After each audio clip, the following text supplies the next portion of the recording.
What's up, everyone? Welcome back to the Progressive Gentlemen podcast. As always, we're your hosts. I'm Dan. I'm Matt. And thank you for taking the time to nerd out about music with us. It's been a little while. I know we were like, this is the year of content. And then we disappeared for like 3 weeks.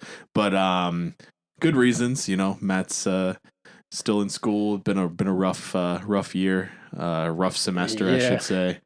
And then I went to Europe for 2 weeks. So it's, you know, our schedules have not aligned well very much in the past few months. And I've been working like 60, 70 hours a week on top of that. But, you know, before going to Europe and also since being back, it's been rough. But, you know, we're making it work. We're figuring it out here. Got plans for more episodes, and we're finally back with another one here.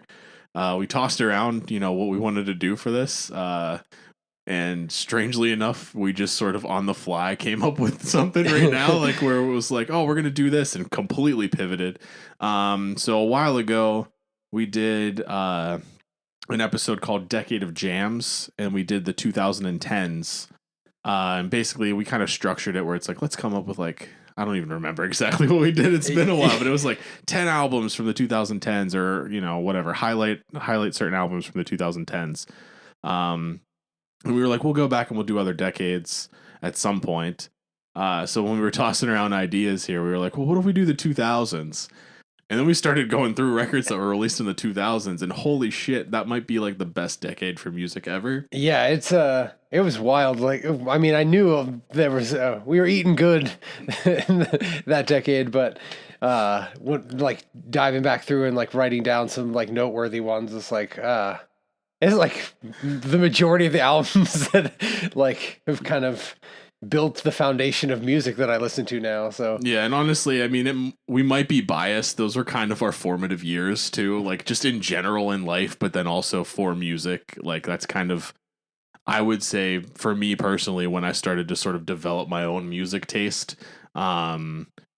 You know, starting as early as like the early 2000s with like the Linkin Park records that came out, Hybrid Theory and Meteora. I mean, like, spoilers for yeah, I mean, we could start there if we want, but like, you know, that's and even early on around the same time, like that self-titled Audio Slave record, like, I mean, even that was sort of a gateway to a lot of, you know, heavier leaning music for sure. But I mean, if we starting with the Linkin Park stuff, I mean, Hybrid Theory is an all-time record just in general, in my opinion. And yeah, that album is, honestly, that's probably like one of the first like metal albums that at least that I can recall listening to.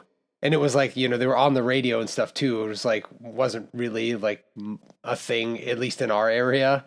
It's like mostly kind of like your standard rock and like your, you know, your classic rock stuff, but there was not a lot of like straight up metal on the radio. And like Linkin Park, I felt like kind of transcended that. And in our, you know, formative years. So that was a huge, huge album. Yeah. And then obviously they followed that up with Meteora, which I think when I did my like Deserted Island records, I think I ultimately chose Meteora. Hybrid Theory was the first record I ever bought with my own money. Like that's the first CD that I ever like, you know, my parents took me to the store to buy. And then Meteora, I think just for me has a lot more staying power, I guess, for me. Like songs like Faint and Breaking the Habit and Numb. And there's good songs on on both of those records. Yeah, for sure.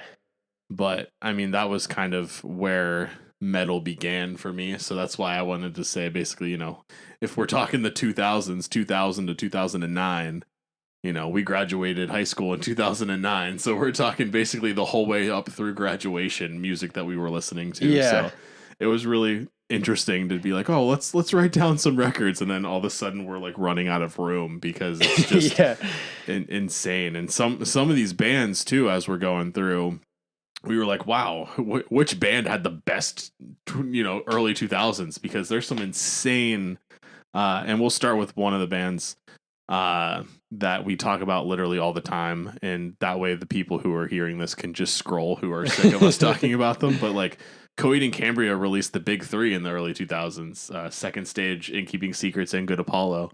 Yeah, which that's a pretty good decade of music for them. Yeah, I mean, just still to me, those three records, compared to the rest of their discography, sort of stand alone. Those records are incredible. So, especially Good Apollo, but the fact that all three of those records came out in that decade, we were like, oh shit, this is going to be insane. I mean, yeah, I mean, still the Willing Wells are some of the like best suite of songs ever written, in my opinion, and yeah, I mean, Second Stage stands alone. It's a much more raw record, but obviously it's still just an absolute classic and in keeping secrets. yeah, and I feel like as a person who's a fan of Coheed, like you got to have at least one of those three on your top albums from them. Like, I know some people say like, oh, this album's like overplayed or whatever, or like with Second Stage. Like, I know for me, it's like because it's a little rougher sounding, I don't like it quite as much as Keeping Secrets and Good Apollo. But it's still obviously a fantastic record, and like I know different camps of Coheed fans feel differently about different albums, but I feel like everybody's got to have at least one of those three in their top albums. So I would think that at least one of those three is their. I would hope that one of those three is everyone's favorite Coheed record. Yeah. I know some people who came into the fandom a little bit later might not feel that way. Yeah. But people who have been around since the early 2000s and the OGs. And forward, I would think that one of those records is probably their favorite. But yeah, that's insane. Then Between the Buried and Me, yeah, drop in the self-titled, Silent Circus, Alaska, Colors, and Great Misdirect. Did Great Misdirect come out in 2009? Yeah, holy 2009. Shit. So they had 5 albums come out. And just when I was like, oh, no one's gonna beat Coheed. Holy shit! I didn't think about. I thought Great Misdirect was 2010. Even then, that's tough because like Colors is insane. Alaska, honestly, was probably like even just the song, like the title track, was probably the first time I was like, oh wow, I really like progressive metal. Like I was kind of like my introduction, like that sweet picking intro. Still, I just have like that's just flashbacks of when I first heard that. Even like just the amount of progression that BTVM had in a decade, like comparing from like their original album and like Silent Circus to The Great Misdirect, it's like they don't even like. It doesn't sound like if you play those two albums to someone who didn't know who they were, you'd be like, "This is not the same band." And I could be wrong here, but didn't their like cover album also come out in that same stretch? That I'm not sure. I didn't see it like on the list, but we we're kind of like there were so many that we were just like. Yeah, I don't remember like, exactly the Anatomy of one. Yeah, I feel like Anatomy of might have also came out in that same stretch. Is it on Spotify? I'm checking real quick. I'm pretty sure it came out in 2006. That's insane. Yeah, so they had 6 albums. Wow. I mean, one which was covers, but still, there's some bangers on that cover record too. Like their cover of Bicycle Race is awesome. That song is awesome. But yeah, that's wild. Man, and I mean I still remember like, the first time I heard Mordecai and like and then Colors just in its entirety is just such a transcending experience. Like from front to back, Colors is great. Great Misdirect. Yeah. Same thing, honestly, like from front to back. Yeah. Silent Circus with Aesthetic and Mordecai.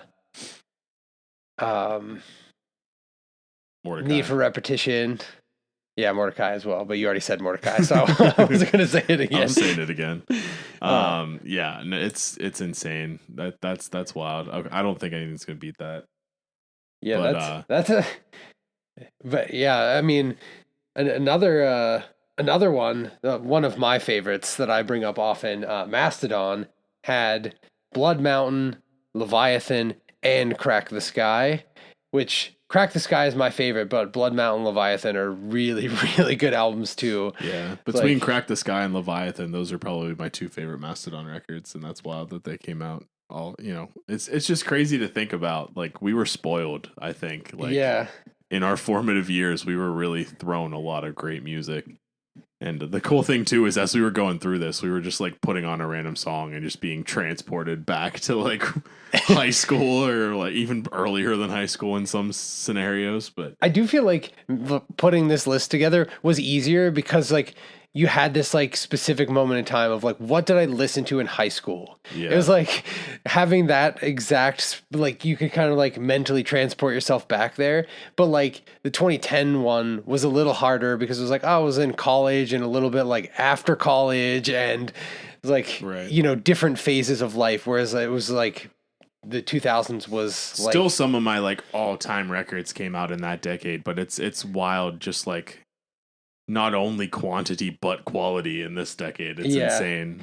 This was definitely like the decade with like the metalcore scene. Like you were saying before, we were talking before the episode of like the metalcore fans were living it up in this decade. I mean, not that like metalcore isn't still great, but it was just like this was kind of what pushed metalcore to the point it's in now. Like speaking of that, like Kill Switch, End of Heartache, came out.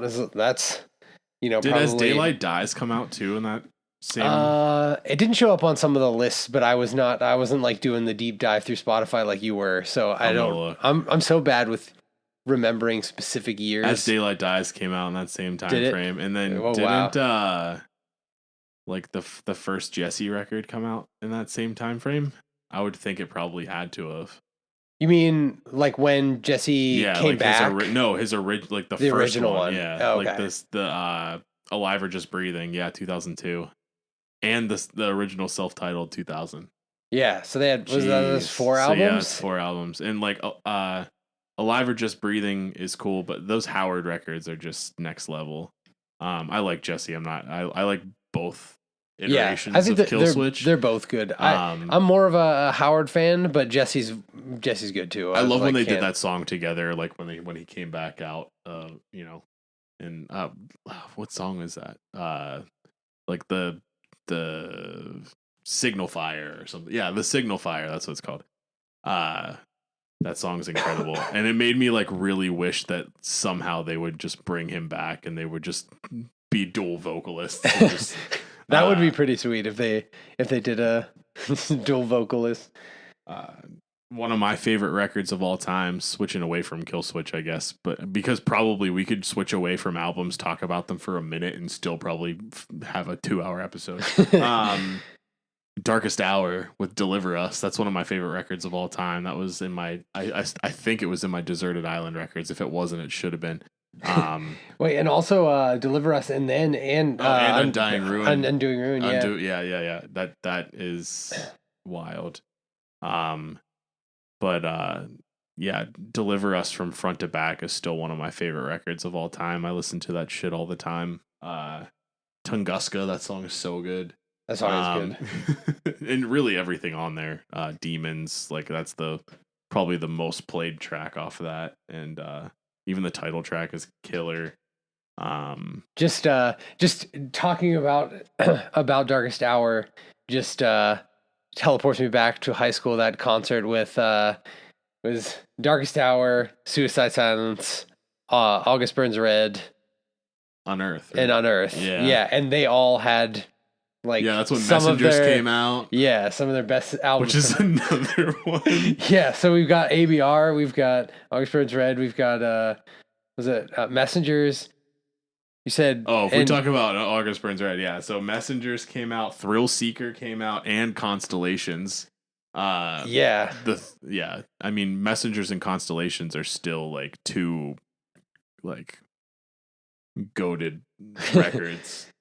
Like those records are incredible. Mariana's Trench, that song is so good, and I still jam Messengers. What the heck's the big Composure? Yeah. Composure. And Truth of a Liar, Backburner. Yeah, Backburner. Shit. And also on Constellations, there's actually the what is it?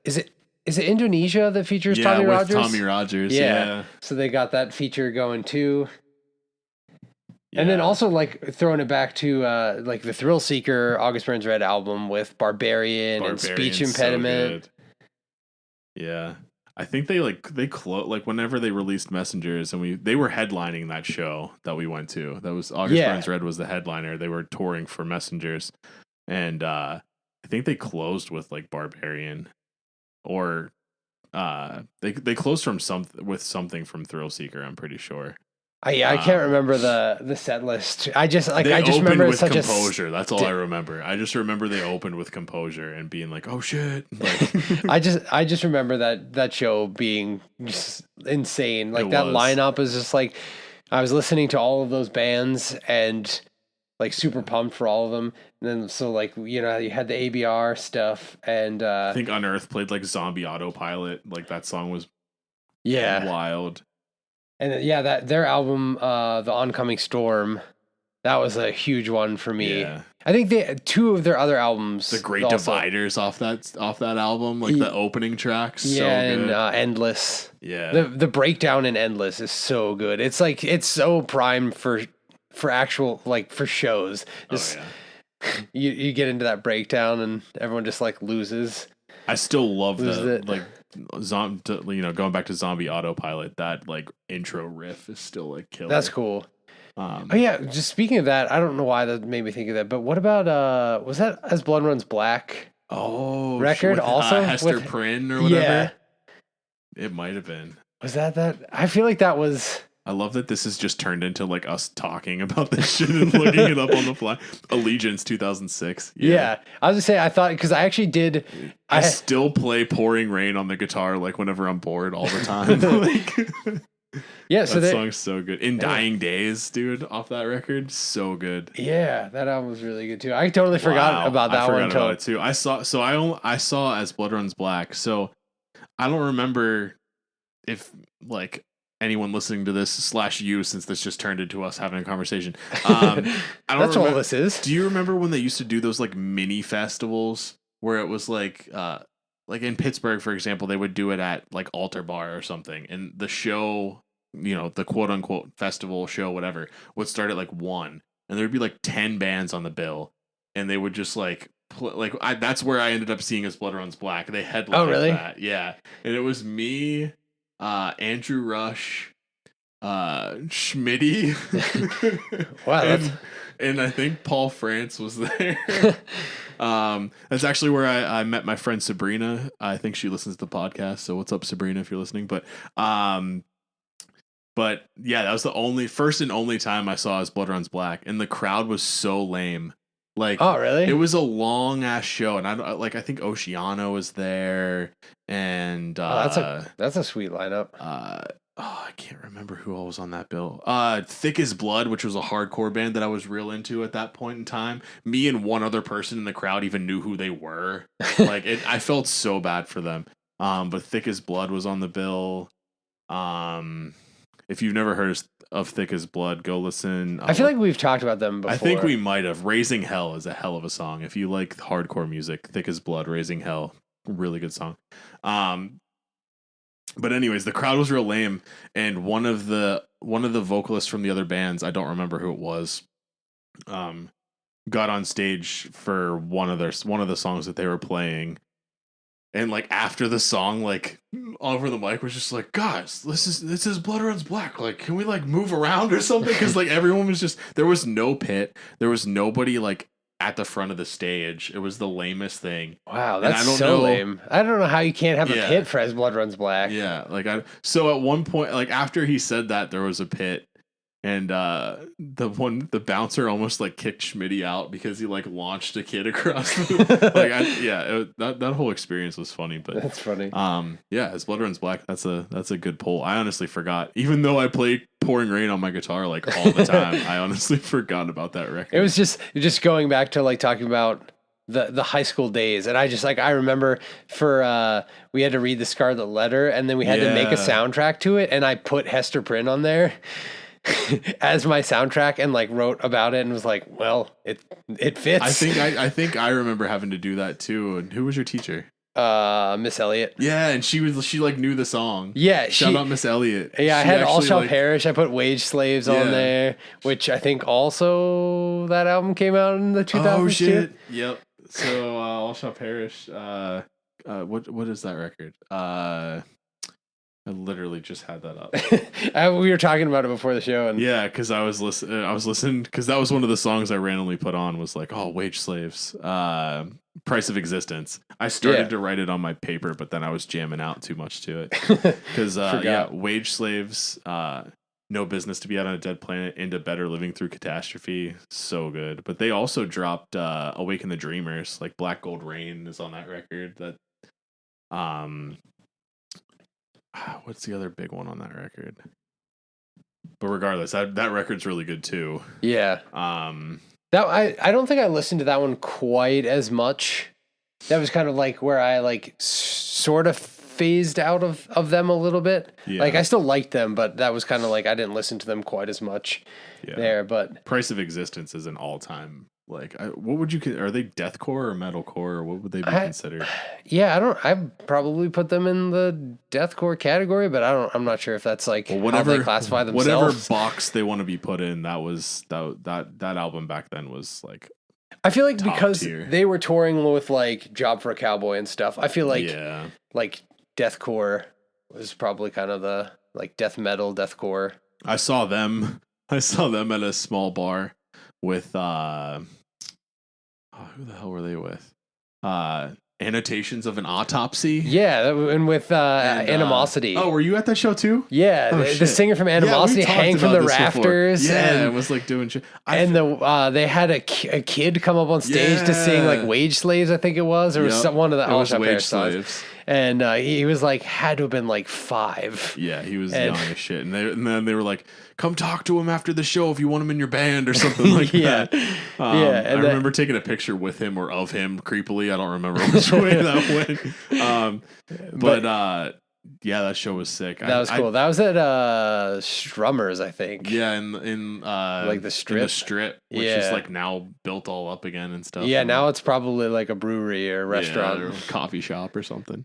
But that show was cool. I feel like we talked about that show before because I remember being like, oh, you were there, and like I always forget. Like I remember Jordan being there, and like Andrew, and I think Andrew's dad.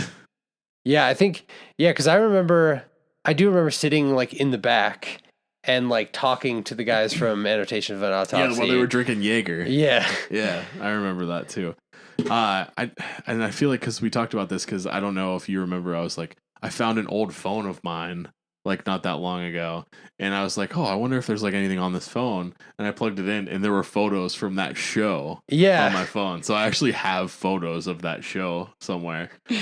Maybe I somehow didn't make it into any of them. I don't even think I'm in any of them. Like I think it's just photos of like shit going on. Yeah, I was saying because I'm pretty sure I think my mom took Jordan and I. Yeah, and I went with Andrew and his dad, I think. There was a show that I remember you met me at the Giant Eagle parking lot. Yeah. What show was that?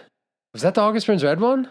That might have been the August Burns Red one. I can't remember, but I do remember like I think that because didn't I think I might have worked and then like my mom came and picked. Me, and Jordan, or just you and me? I think it was just I like distinctly remember that happening, but I don't remember what show that was for. Yeah, I don't remember either. For some reason, I was thinking it was that one, but maybe it wasn't. It very well could have been. But I thought I went with Andrew and his dad. That could have been, and then maybe I went with Jordan, and then we met together. Parking lot that's there, and walked to the show from there. Yeah, I might have went with Jordan, and then we just like happened to like meet up there or something.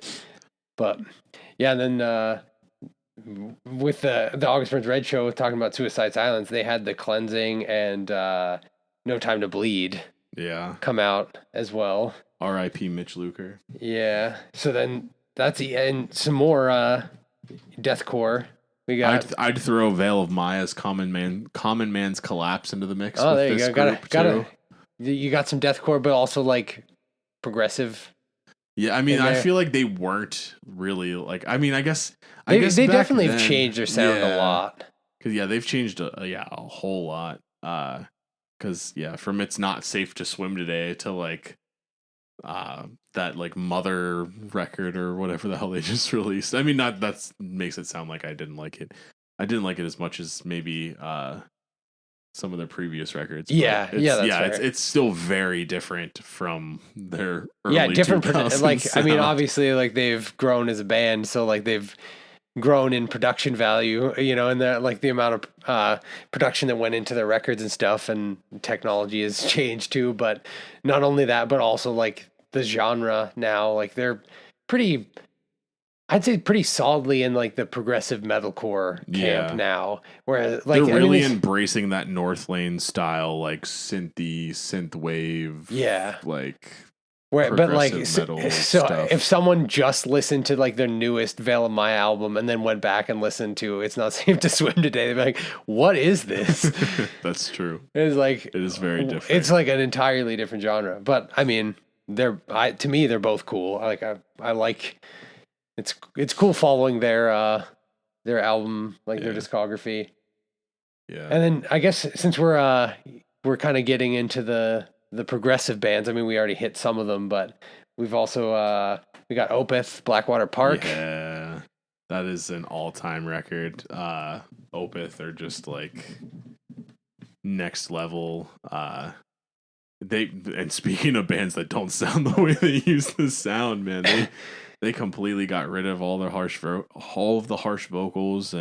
But I mean, when you think about that too, I mean, they really, how many records did they release in that decade? I mean, Blackwater Park is definitely the highlight, but yeah, that was the one I wrote down because I was just like, we can't not talk about that record. I mean, I feel like it's on so many people's like prog fans top albums. Damnation, that's another fantastic record. Yeah, they had Grand Conjuration, Ghost Reverie, another great record. Yeah, they had a good decade too. Wow. And then Watershed. Jeez. So many. Candlelight Years. Burden. Burden wasn't like an EP or I think that was just like they have a bunch of live records that came out too. But yeah, I mean, Blackwater Park's still my favorite Opeth record, but yeah, I mean, pioneers of the genre that, you know, inspiration to so much music that we listen to today. So many bands credit Opeth. A lot of bands in particular credit Blackwater Park for like absolutely. inspiring them to either make music or make the music that they make today. So a lot of credit to Opeth. And honestly, I mean, I like their new sound too. It is very different. It's, you know, it's not as raw and heavy, but it's still heavy in its own way. And yeah, Opeth is sick. But that's wild. Gojira too. Yeah, from Mars to Sirius. Yeah. Yeah, and gotta find those whales, man. The I'm Way still of looking. Flesh as well. That's true. Also, That's they had true. 2 solid ones come out. It's not Les Enfants Sauvages. I love that butcher record. that, but That's my it's fun favorite to record. attempt to say. That's my favorite Gojira and my favorite Gojira song. Yeah, that is such a good song. But From Mars to Sirius is so good too. Yeah. We have to find the whales. My favorite thing is I've seen Gojira twice, and I saw them with Deaf Haven and Code Orange most recently, which still was like probably almost 10 years ago now. Jesus. And someone brought an inflatable whale. And That's like awesome. how people bring like beach balls to shows. Yeah. People were just tossing the inflatable whale around the crowd. That was a good time. Was it like one of the ones that have the handles that people like ride in the pool? I don't Or was it understand- supposed to be like a beach ball kind of thing? There were no handles on. I don't understand where this person found, like, clearly just Amazon search, I'm sure, but like It would be funny yeah. if it had the handles and someone's like crowd surfing it on the whale. yeah, I assume it was probably a pull toy of some kind, but it's Yeah. like, I don't know what purpose this serves, but I'm glad it's here. Adds to the ambiance of the. But yeah, big and yeah, huge fan of that record. Gojira is awesome. Obviously not in the conversation for who had the greatest decade in that scenario, but still a worthy mention. Definitely. One of my favorite records released in that decade that we still haven't talked about yet, but we have talked about on the podcast before, is the Human Abstract's Nocturne record. Yeah, that's a good one. Yeah, I mean, I listened to that record nonstop in high school. Way before its time. We've obviously talked about it before, but I'm gonna say it again. Way before its time. Yeah, I really it's worth mentioning again in case people haven't listened to the Artist Spotlight that we did. Yeah. And I really wish they would come back somehow. Like, I've tossed the idea of, like, you know, okay, well, the big thing is AJ's not going to come back. Dean has expressed interest in, like, bringing the band back together, but AJ's so good at guitar, and, like, what he brings is so, like, critical to, I think, their sound. Another band that disbanded that has a very talented guitarist who still makes music was oh god, Quiet World. What's the record? Quiet World's the record. Why is my brain? Native Construct. Thank you, Native Construct. Jeez.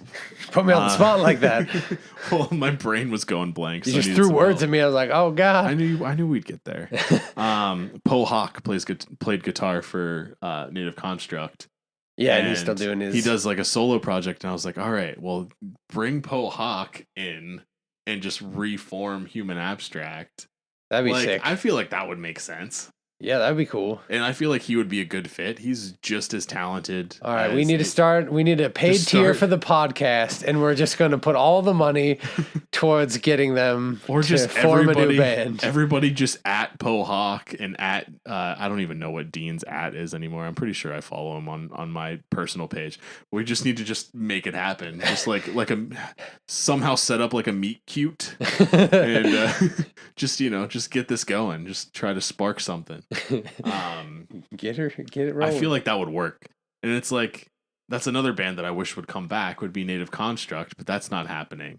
So it's like two bands that, you know, I wish / probably a lot of people wish would come back in some way.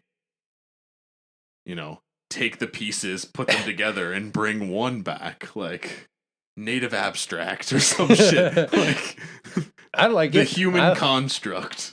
Yeah, that's a good one. That's not bad. That's a good one. I feel like, you know, it's meant to be. If we make it happen, it would just, you know, there would be so much good music that would come out of that marriage. Yeah. So many great children.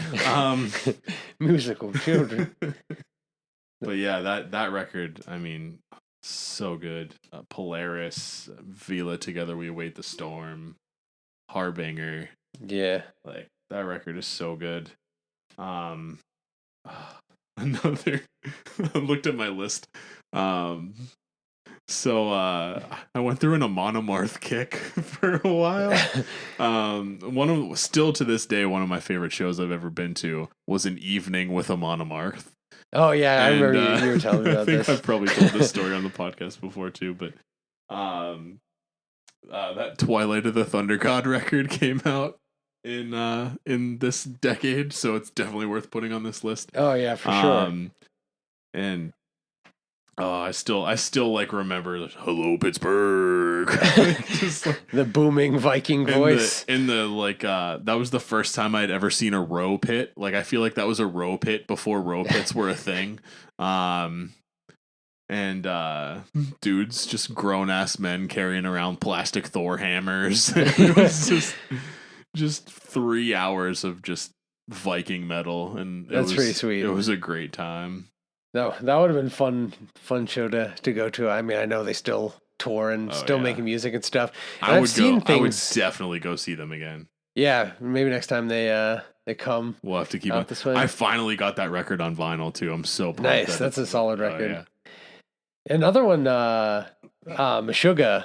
Obzen. Yeah, it was 2008. As the Progressive Djentlemen podcast, I feel like we're sort of obligated to mention. Have to mention, can't leave out Meshuggah.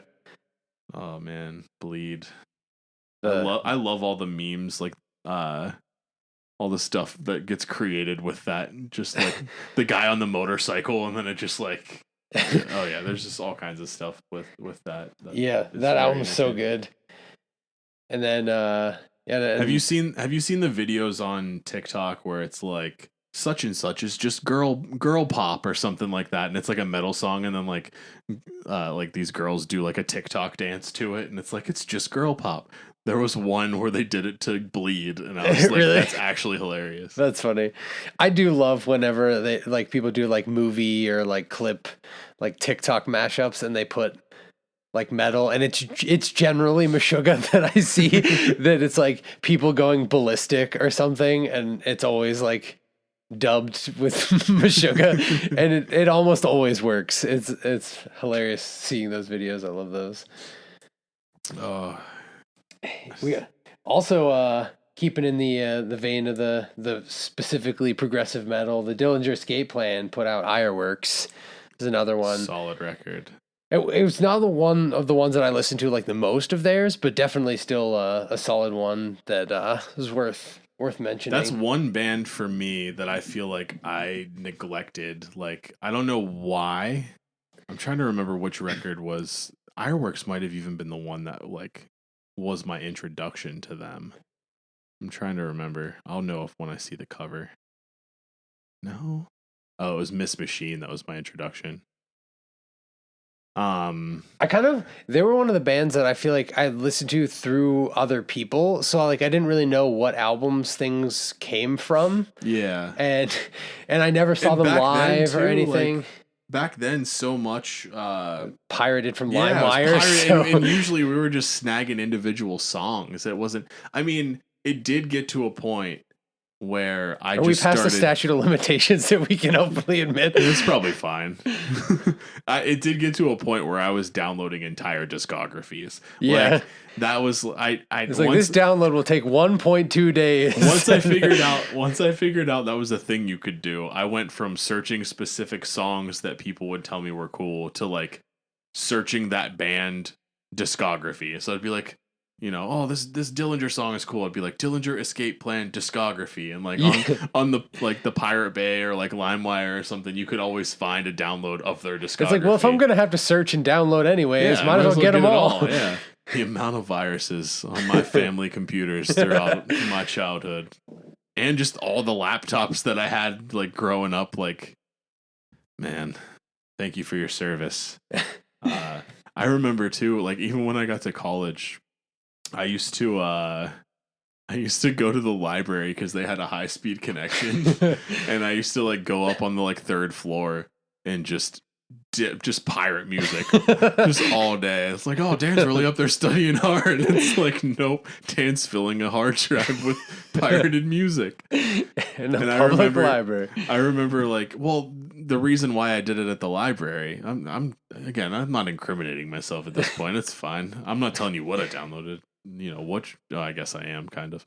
It doesn't matter.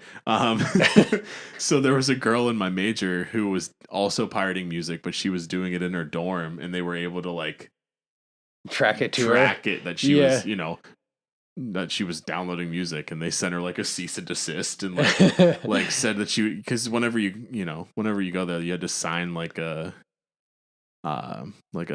acceptable use of technology thing as part of your, you know. Oh yeah.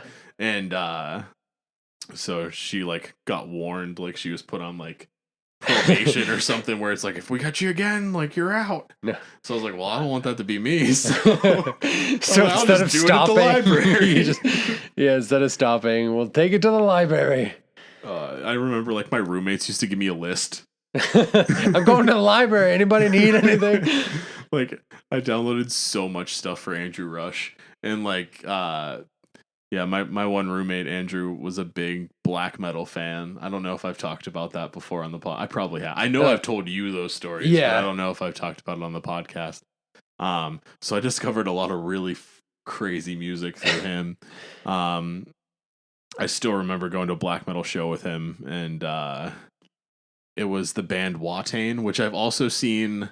They tour on like festivals with like bands. I feel like oh, it's baby on the baby metal stage. It's all that remains and Watain, and it's like, this is weird. Because these don't go together. Because my experience with Watain was you showed up and people brought them like roadkill and they decorated the stage with it. And then like That is wild. So the whole like the whole venue stunk. And then like you walk in and there's just people with corpse paint and all this crazy shit. And how did security let them like bring in carcasses? I don't know. I don't even know if they knew that was going to happen. Like I have no idea, but that is literally like you can look it up. That's like a thing that people. Yeah, no, I totally I believe that that's a thing. And we were like at the front because Tom Warrior from Celtic Frost is in another band called Triptychon, and Triptychon was opening for Watain, and Celtic Frost was one of his favorite bands at the time, and he wanted the opportunity to see Tom Warrior, so that's why we went to this show. And Triptychon's pretty cool. Relatively mild black metal. If anyone's interested, I would recommend checking out Triptychon. They're pretty decent. But he taps me on the shoulder at one. So we get there early. We're like in the front row. Whole place stinks. It's disgusting. And he taps me on the shoulder and tells me to turn around. And I turn around and there's this like 60-year-old dude with an inverted cross tattooed on his forehead. And like, I thought it might be paint until I realized it was definitely a tattoo. Like, that's not paint. Like, homie didn't paint his face. Like, that's just there.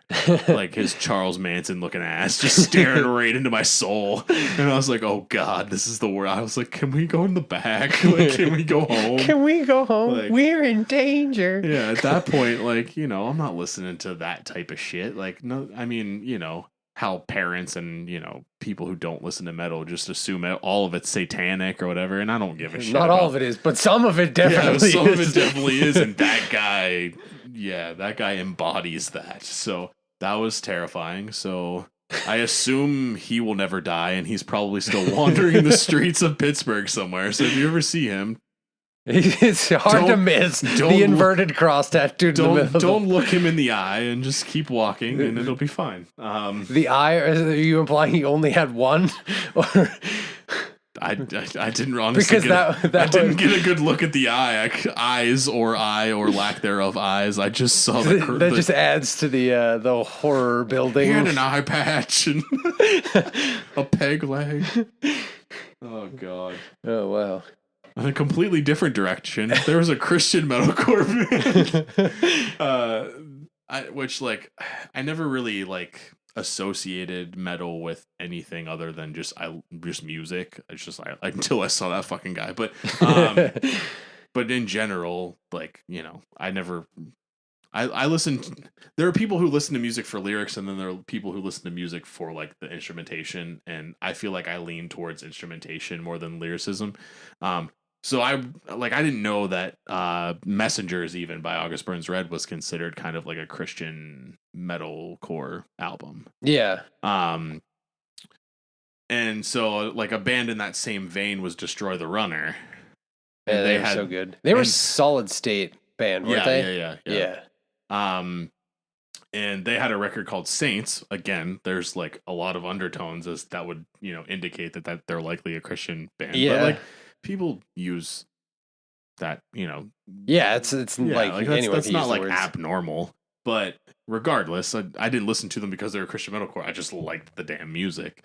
But that Saints record is solid. It's still solid. That was another one we played like a little bit while we were just sitting here. I always like, I get periods where I like completely forget that band exists, and then like, oh yeah, I totally forgot about that, and then kind of go back and like binge listen to them again.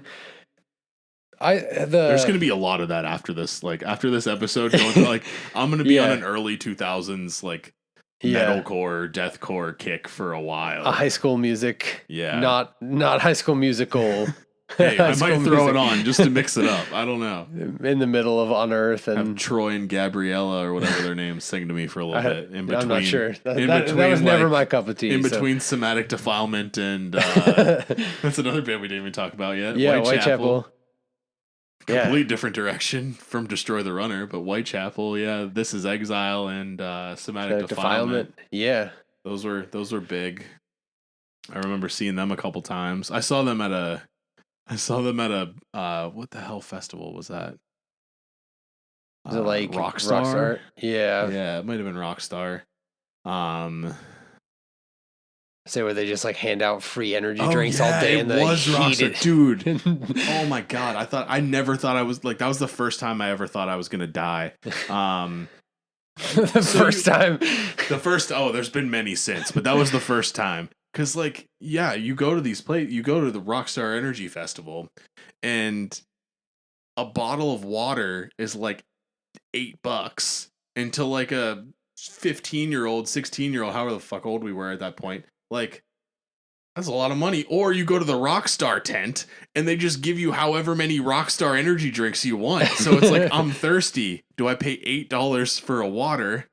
Or do I go to the Rockstar energy tent and just get a free Rockstar? I think I drank like 5 Rockstar energies that day and like felt like my heart was going to pop when I was sitting there waiting for Killswitch Engage to come on the main stage. Like I literally thought I might die. And it's just not only did you have Rockstars, it was like in place of water. Yeah, and it being outside no in the sun in the summer. Yeah. Like, it's like you're dehydrated from not having water, but also dehydrated from like the 2 grams of caffeine coursing I want to know the veins. over under on like heart attacks at that, like, or cardiac events at Rockstar Energy Fest. Do they even still do the Rockstar Festival? I have not. I saw they just brought Summer Slaughter back or whatever. Did you see that? Like Veil of Maya and Brand of and I saw there was like a thing headlining. on it was like Loudwire or whatever that I saw that people were like shitting on it, and then there's. I mean,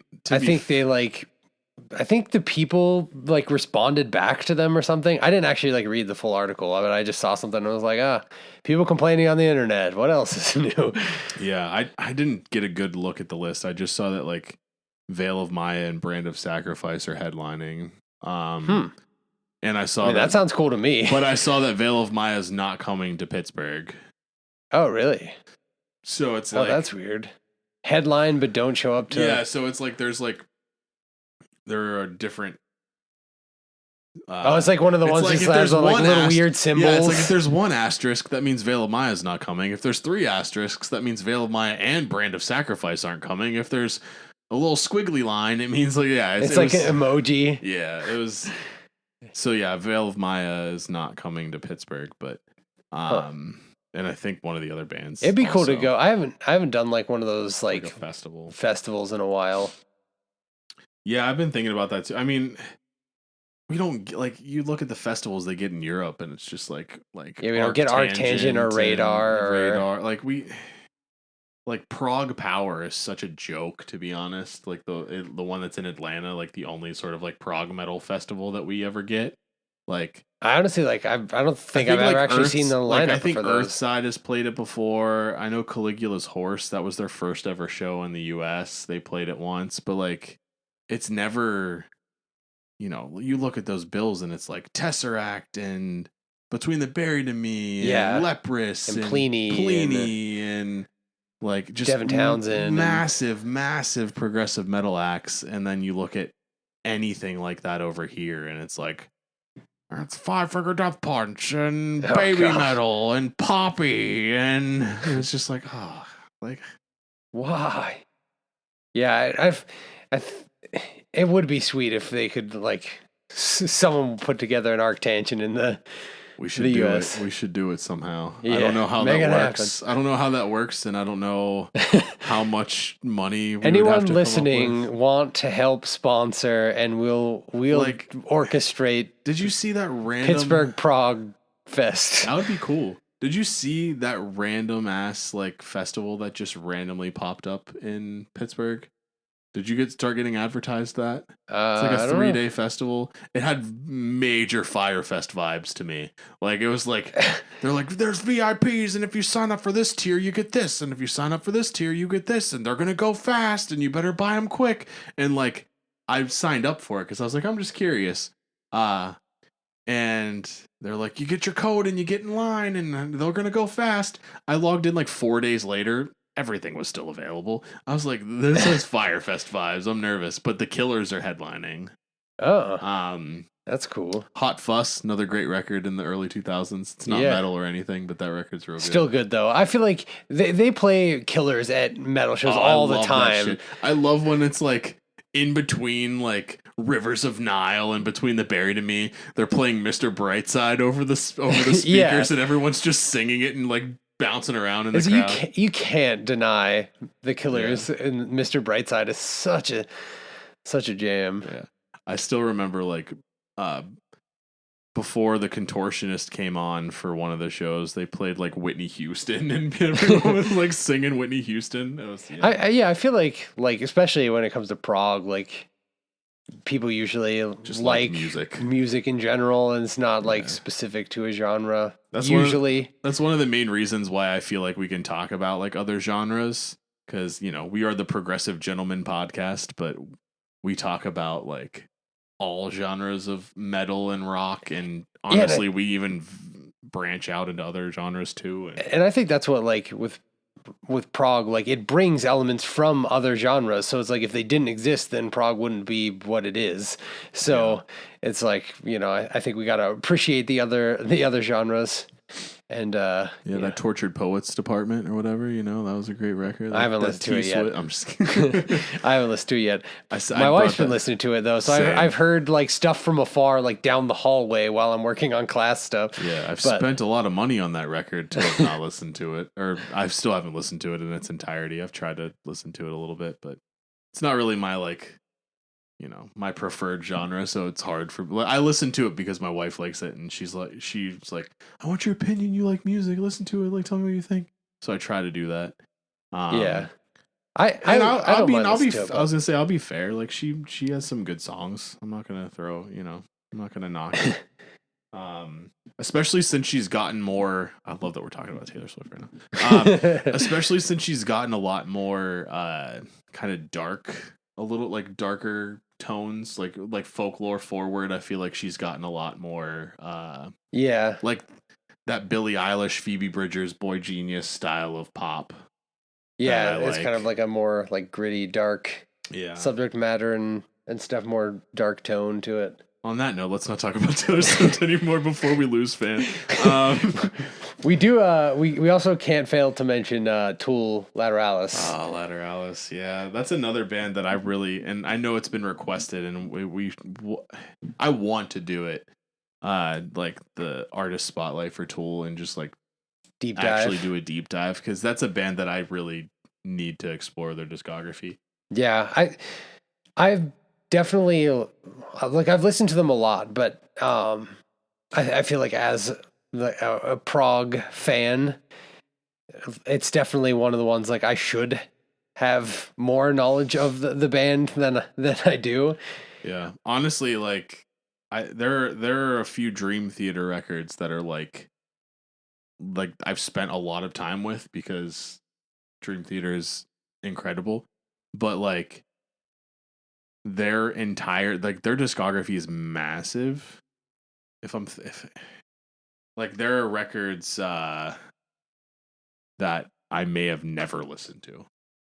Yeah, like some of the like scrolling through Tool's discography, I'm like, I don't know if I've ever listened to this one. I feel like I've probably heard at least a song off of every one of their albums, but it's like it's definitely one of the ones that I feel like doing the artist spotlight would be good for both of us, just getting like, kind of the history lesson and building up our knowledge base of Tool. Yeah. I mean, I enjoy their music a lot and everything. And I know like you've listened to them less than I have, but so I feel like it would be a fun endeavor for both of us to do. I want to do Dream Theater too. That would be cool.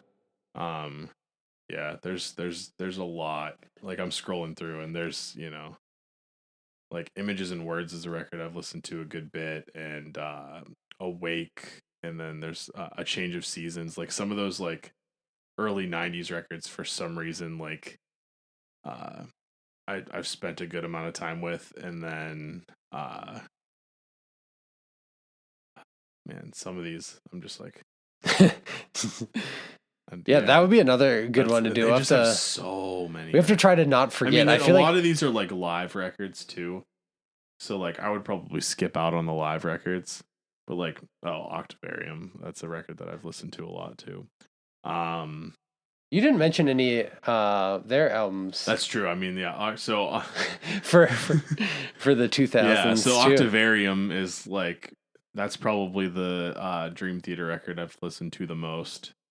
Panic Attack is the song that sticks out in my brain. That's probably I think the first Dream Theater song I ever heard. And then I spent a good amount of time with one of their newer records too. Jeez, they have so much. There's so much scrolling. The Astonishing. Yeah, that one came out in 2016. I listened to that a good bit. And then a couple of those early 90s records, but yeah, there's so much here. And I know like, from what I've heard from Dream Theater and the time that I've spent with a good bit of their stuff, I understand why they're such an impactful band on so many like modern like progressive metal, progressive rock. Those are I feel like Dream Theater and Tool are two artist spotlights we should definitely like keep on our radar to do. Yeah, Maynard's just always annoyed me. That's why I'm like but like you listen to some of that, I mean, instrumentally, and again, that's kind of like usually what I focus on when I listen to music in general. Yeah.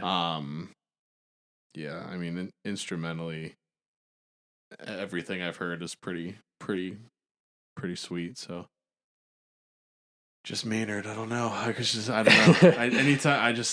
Well, hey, if you come out of it, then you've listened to their whole discography, you've given it a fair shot, and can say like, it's not for me. And that's the thing too. It's like it's not even like I discovered Tool or was introduced to Tool before I listened to like progressive music, really, and so I think. Because it's like when you try something like some type of food as a kid and you didn't like it, and then you're just like, I'm just never gonna try that shit again. Like some people are like that. I'm like that. My wife will attest to that. I need to get better at that too. But like that's how I was with Tool. Like I don't want this, and then I just never readjust it. And then they announced that like huge tour, and they were going to PPG Paints, and I was like, should I go to this?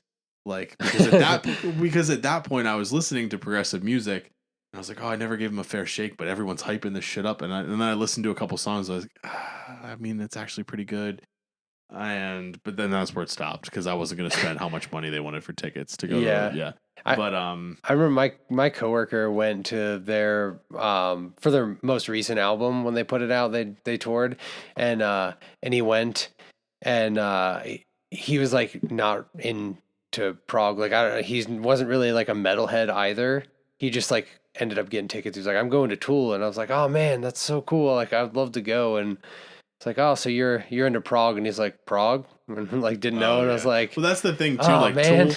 Tool has a lot of like mainstream appeal. Yeah. I mean, they play them on like on the radio and stuff. Like, right. I don't know how familiar with the X people are. I don't know if that's it's probably more a national thing. Yeah. But that was I recall like putting that on and hearing Tool on there. So it is like one of those like more everybody bands, which is weird because I don't feel like that's true. But I guess it is because it has to be because they're on the radio. But so I have one more on my list. I don't know how many more, and there's probably like I'm scrolling a little bit, and there are some where I click in, and I'm like, oh man. I've been off the ones that I like came readily to my brain space. I've checked off all mine, so I'm sure other one might pop up or something here or there. But oh shit, hold on, there's another one that might. Let me see. You thinking of one? Yeah, Born of Osiris. Oh yeah, that's a good call. Just trying to see which one's a higher place. That was a good record. New Rain. Yeah. Oh, yeah. That's a solid one. Yeah. Bow Down. I just remember that being like, yeah, everyone being like, "Okay, bow down," like in high school. Like, yeah, that song is cool. Oh man. That's a good one. Was that the one that you were talking about, or that's just It another was one that not. popped That up? just popped up.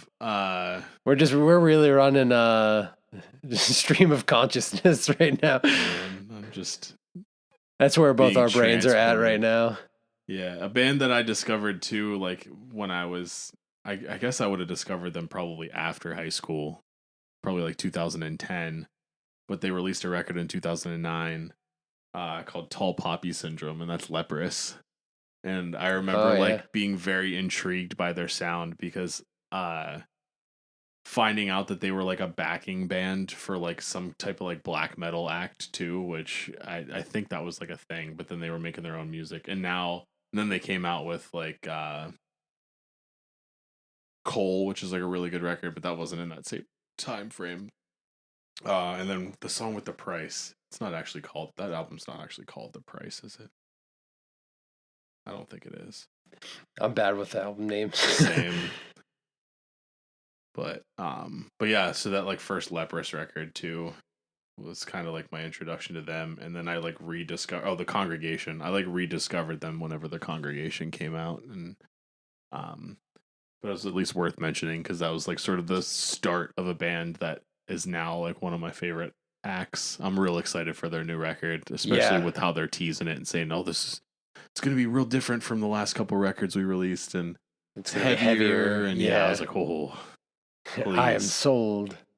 Yeah, because like cool. Heavy Leprous is like my favorite Leprous, like The Price and The Flood, and honestly, a lot of that stuff off of Tall Poppy Syndrome and Bilateral. Yeah, but this is solid. Yeah, oh, man, I could scroll here and probably find more.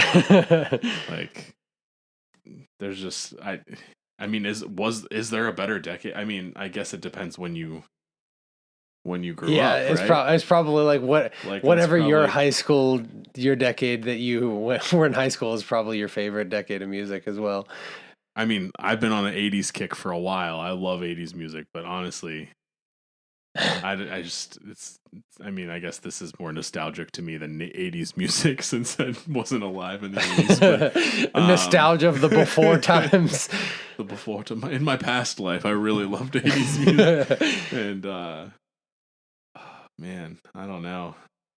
Is it does anybody beat BT Bam? I don't know. I mean, I know those Coheed and Mastodon probably are like the most run for the money in my opinion, but just sheer volume of records and with Colors and Great Misdirect being just absolute masterpieces. Yeah, I mean, like none of the records that they put out are bad, so to put out that many good albums in such a short period of time, I feel like BT Bam's got to take the cake on that one. Yeah.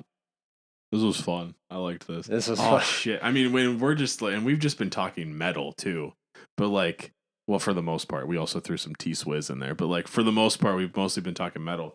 Like Artist in the Ambulance, that Thrice record, so good. Oh, we didn't even talk about Under Oath. Yeah, they're only chasing safety and Define the Great Line. They're only chasing safety and Define the Great Line. Jesus. Yeah, we should have lumped them in when we were doing the Christ Core. I know. Now we're looping back. We're going all over the place here. Black Dahlia Murder, dude.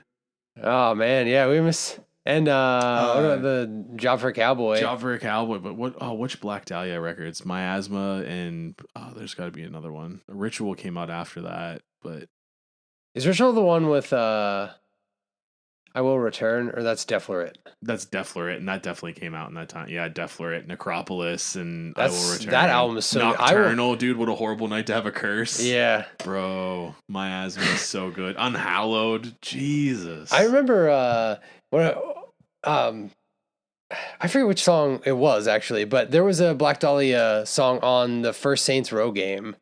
I remember getting my 360 and playing it and then being like, ooh, what is this jam? And then it was like always playing the metal station on the car when you would drive around. I remember that was when I got really into Black Dahlia. I discovered them through Saints Row. Yeah. R.I.P. Yeah.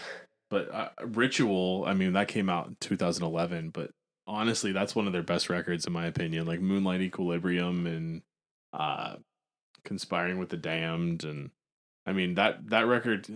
What's the one? Shrine to Madness. Is that the one that's like? What's the one like? It's like it's like All Hallows Eve or something. I think that's a Shrine to Madness, maybe. I loved Deflorate. That one, dude, on Stirring Seas of Salted Blood, that song goes so hard.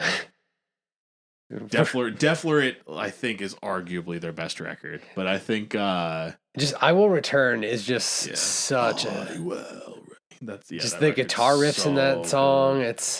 It's so long too, but it's like it just goes. Oh my god.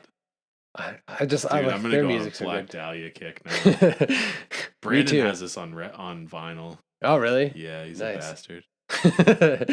They had when we went to Record Store Day last weekend, they had Miasma and Nocturnal. Oh man. Yeah, I almost bought Nocturnal. That would have been a solid pickup. Statutory Ape, dude. The music video where it's the dude in the ape suit or whatever, and he like runs on stage or something. Chases them through. Oh man, dude, so good. Oh man, what else? There's got to be more. We like said Under Oath and then sped past it, but They're Only Chasing Safety is one of the best records ever made. That record is so good. Yeah, Define the Great Line's really good too, but I think my wife would fight me and tell me that that's their best record, but I don't agree. Oh, dude, please tell me this isn't too. What are you whispering, Sweet Nothings? What are you saying over there? So there's a band like that basically existed like a flash in the pan. Like it was like for like 3 or 4 years. They were called Conducting from the Grave. Oh yeah, I've heard of them. I don't know. I don't think I've ever actually listened to them, but I recall the name. They have a record called Revenants, which came out in 2010, so it doesn't count. They had When Legends Become Dust, which came out in 2009, but the 2 ending tracks, What Monsters We Have Become, Part 1 and 2, so good. And then And Our War Will Dawn is the opening track, and that's really good too. Very like they're in like the same vein as like an All Shall Perish. Like they're in that general like deathcore kind of death metal, whatever. But yeah, I was scrolling and I saw that and I was like, oh crap! Like if that record was in there, that's great. When Legends Become Dust was good, but Revenants is their best record. But what else? Did One from Tesseract probably came out in that time? Yeah, probably. And Norma Jean's Bless the Martyr, Kiss the Child. Yep. Can't forget, since we were throwing in all the Christian metalcore bands. Yeah. Gotta lump them in there too. Man, this is crazy. What a time. It's like I want to wrap up, but then I also want to find more. For the person who's driving their car, like white knuckling, screaming, like, for the love of God, say this band. How do you not know? Hold on. That's another one to check real quick before I feel like maybe After the Burial. Oh yeah. Oh, it's 2010. Well, Rare Form, 2008. Yeah. Cursing Akhenaten. And Rare Form, the title track, is also really good. Berserker. Yeah, that's a good one. Yeah. But what about the people yell at me and tell me that in Dreams there's better records. That's right. We're gonna do an artist spotlight for After the Burial, and I'm gonna do another dive on their discography and probably still come out saying that In Dreams is the best record. But I'm gonna do my diligence. I'm gonna their OG album with Fingers Like Daggers. Oh, Forging a Future Self. Yeah. It's a good record.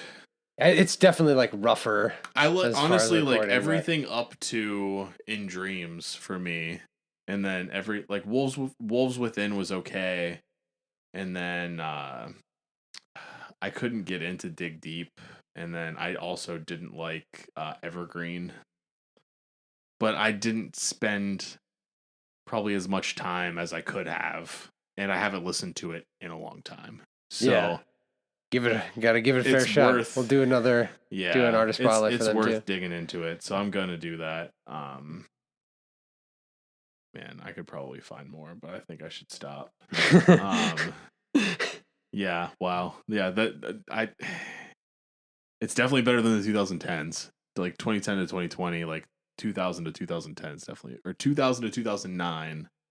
I think is superior to Yeah, 2010 to 2019.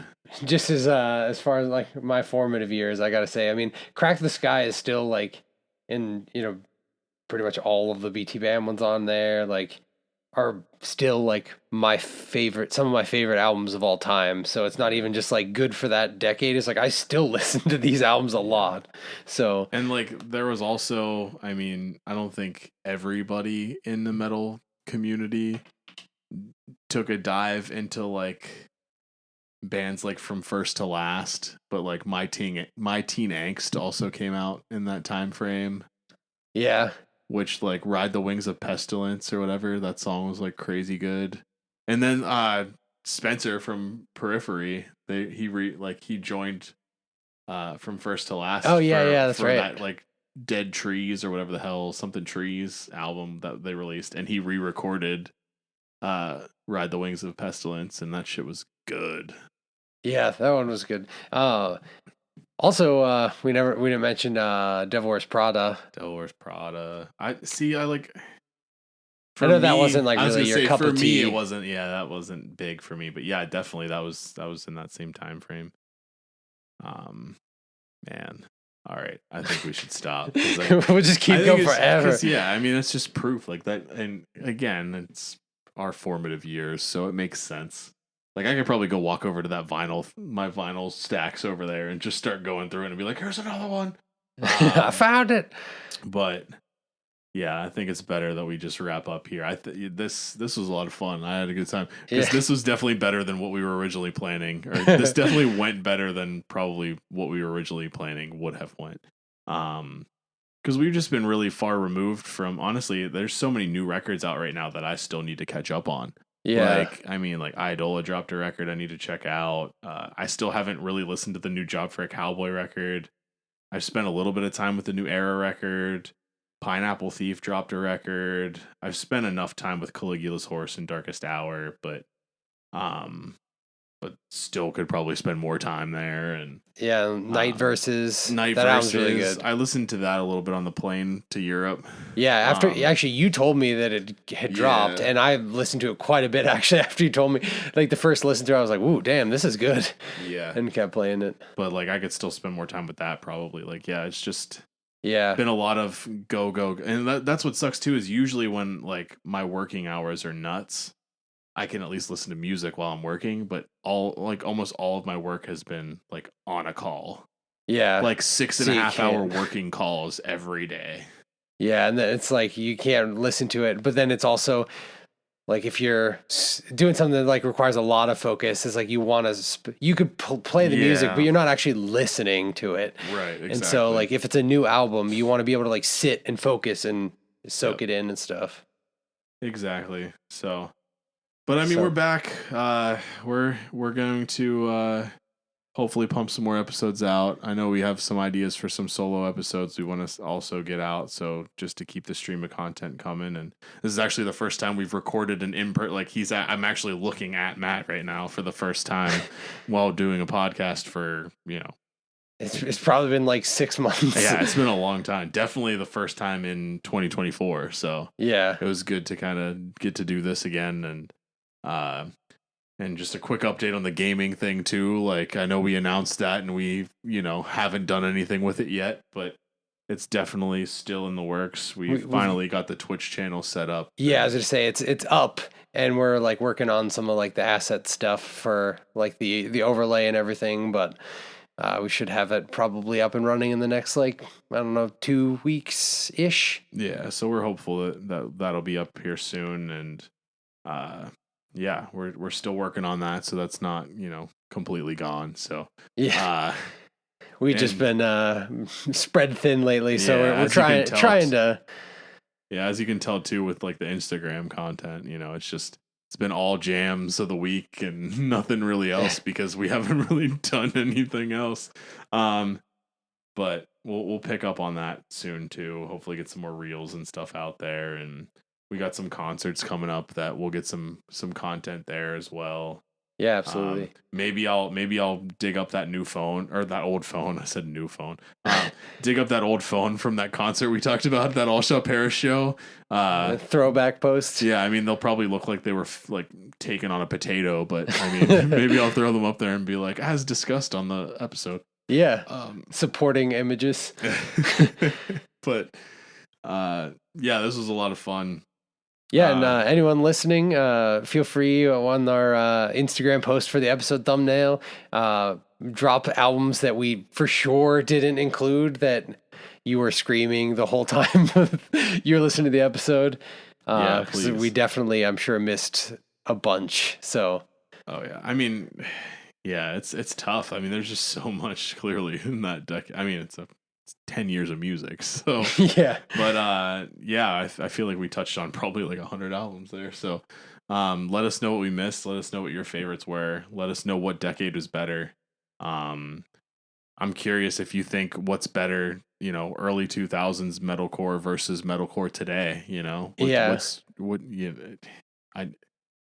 I feel pretty strongly that like the early, like that decade of metalcore is like top tier, but I mean that we still have a lot of good music.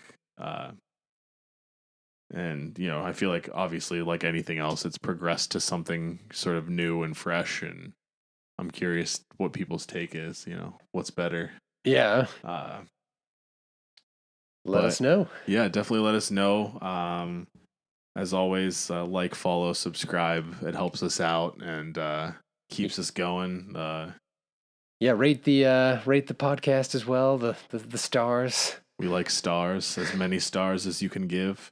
And yeah, until next time, guys. Thank you so much for listening. We'll be back. We'll be hopefully picking up our cadence again, and we'll talk to you guys soon. Thanks so much.